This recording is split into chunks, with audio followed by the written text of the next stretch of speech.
sarili.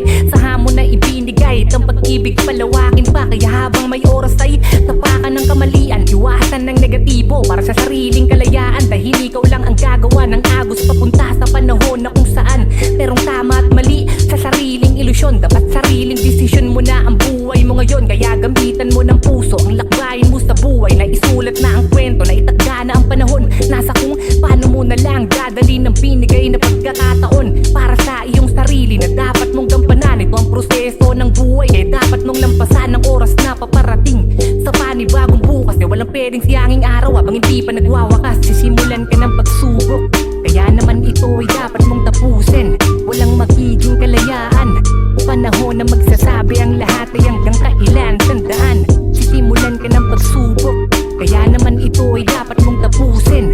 Walang magiging kalayaan, panahon na magsasabi ang lahat ay hanggang kailan. Tandaan, di pera ang sagot sa pagsubok mong dala para makita mo ang resulta. Magsipag at magdaga, gamitin mo ang pagiging Pilipino para sa tapang mong karga. Gawin mo sandala ng kahirapan para araw-araw masalba. Dahil ikaw ang bida sa tunay mo na buhay. Nag-uugnay ang kahirapan sa pagkatao kaya may pagsubok. Alam mo ba kung bakit? Dahil kaya mong dalhin ang oras hindi humihinto. Lahat ay kaya mong gawin, kaya mamili ka. Lalaban na susukuan mo na din ang binigay sa'yo ng plano para sa sarili. Gawin mo ang pagsubok, wag hayaan sa lungkot lang manatili. Dapat kang maging handa hanggat di pa putol ang pise. Pakipagkapwa-tao papunta sa tagumpay ng ang susi. Ang pagiging makabayan gamit ang pagmamahal para sa kapatid, para sa Pilipino. Ang pagkakaisa ay alay at bigyan ng puso. Simulan ka ng pagsubok, kaya naman ito ay